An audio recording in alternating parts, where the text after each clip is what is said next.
I made a video recently about the 4L80E rebuild for beginners, and it was just kind of an overview, left out a lot of detail. One of the things I wanted to come back and talk about is the input shaft.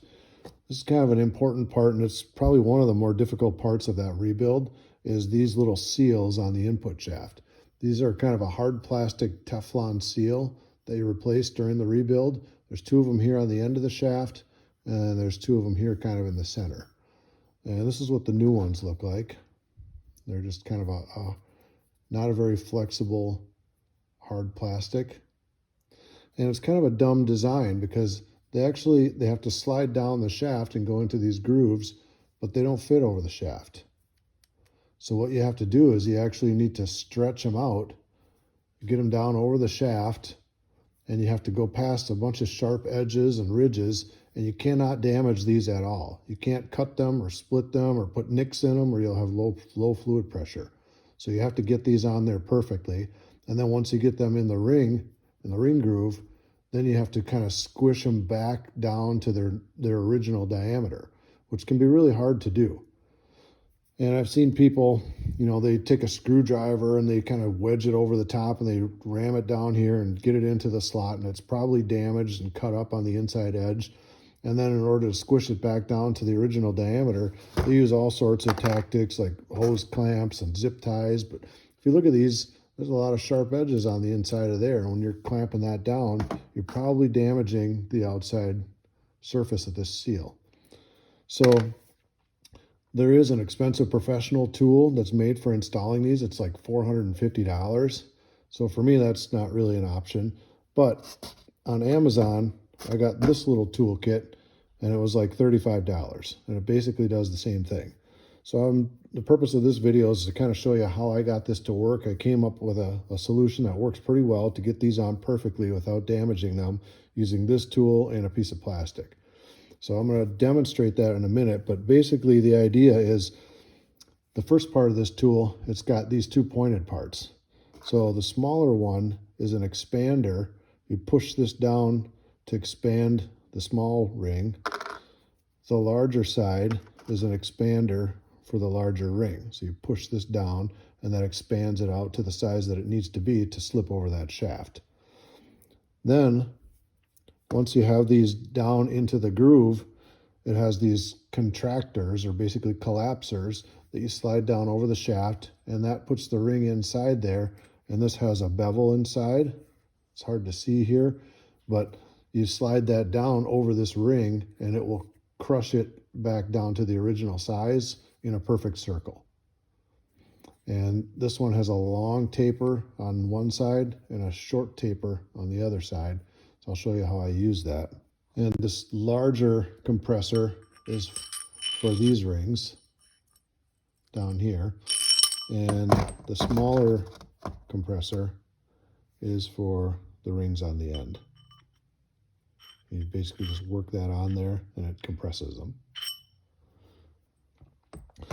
But I think for 35 bucks, it's a tool that you have to buy, but considering all the money you've already spent on your rebuild kit and rebuilding your transmission, last thing you want to do is screw up these seals, and then your whole rebuild is for nothing because you're going to have low pressure. So I think this kit is worth buying, and let me show you how I did this. So the first thing I'm going to do is heat this up a little bit with the heat gun. It tends to get a little more flexible when it's warmed up, so you have less of a chance of splitting it. I'm not going to heat it up so much that I melt it, but I just want to heat it up so I can feel it just getting a little more pliable.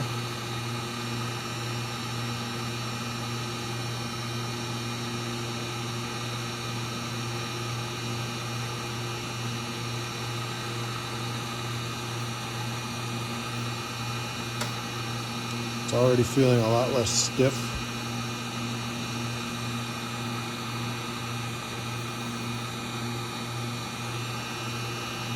I want to be real careful that I don't melt it. Okay, that's probably enough. The next step is I'm going to just coat this thing in Vaseline or trans gel if you have it. And then I'm going to slide it down over the top of this tool. So this tool has kind of a step in it at the bottom. That's the correct diameter for this ring.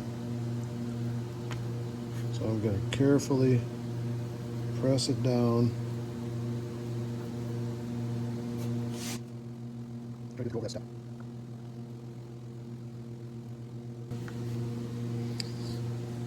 Okay, I got it over the step. So now it's on that larger diameter. I'm just going to let it sit like that for a little bit and kind of get used to the new shape. Just let it stretch out a little bit. Next part is we need a thin piece of plastic. Now I cut open a spinach container from Walmart. It's a pretty thin, flat plastic. So I cut a flat square out of the center of that. And what I'm going to do is wrap that around this shaft as tight as I can get it.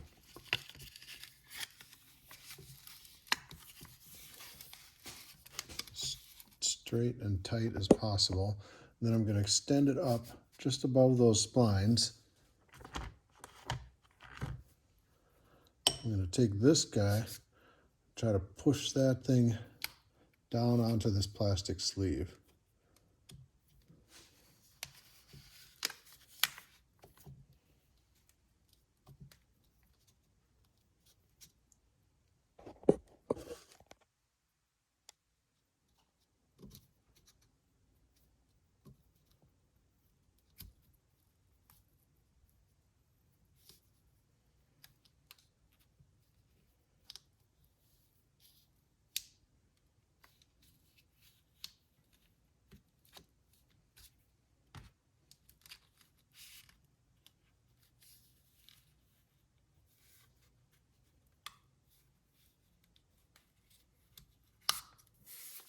Okay, got it on the plastic sleeve. So now there's a sharp ridge right here in the metal that I can go right past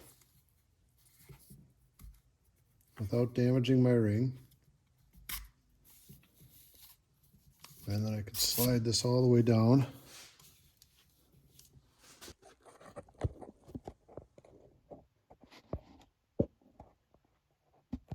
And I'm going to position my plastic over the top of this first sharp edge because I don't want to catch that right there. And then hopefully the ring will drop right into the groove.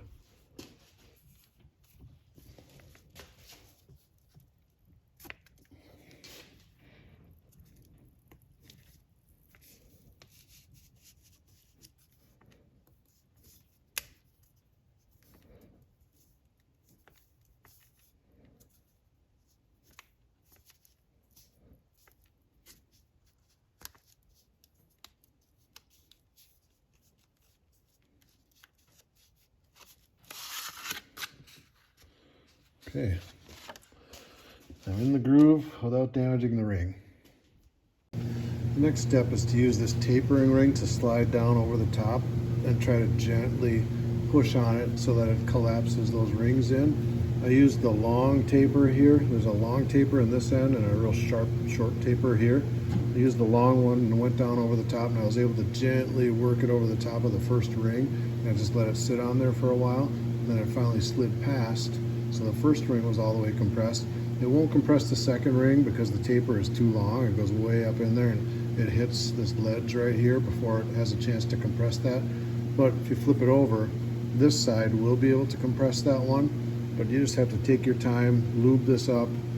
I'll put Vaseline and transmission fluid in here and just slide it down and just work it real slowly so as not to destroy that seal.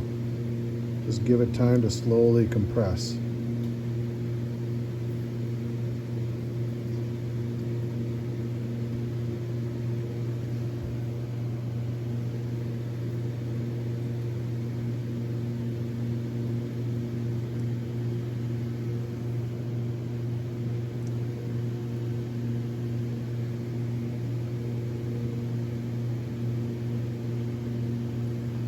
I'm going to try the sharper taper now. Hopefully it'll go past that first one, because that's already compressed.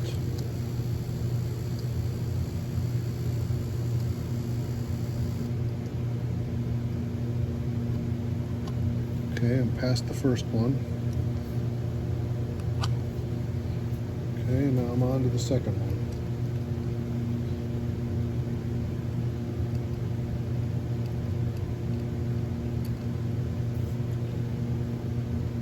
I'm just going to push that down as far as I can get, and I'm going to let it sit for a while to kind of compress that seal a little bit.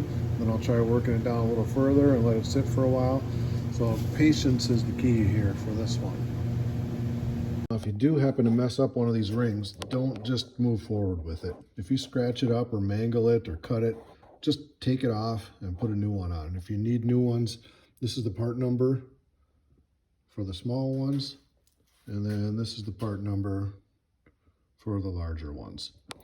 And in my area, there's a store or a warehouse called TransStar Industries. They're kind of like Napa. They're nationwide. They have stores everywhere. And they supply transmission shops with parts, but they also sell to the general public. So you can just go down there if you have one close by you, and they're going to have all these parts in stock. Basically, every part you need for a transmission, they probably have in stock. So that's really handy. Once you get these two large ones on, you just repeat that process with the two smaller ones on the end. So, not too bad of a process. I hope this video helps a few of you out, and thanks for watching. See you next time.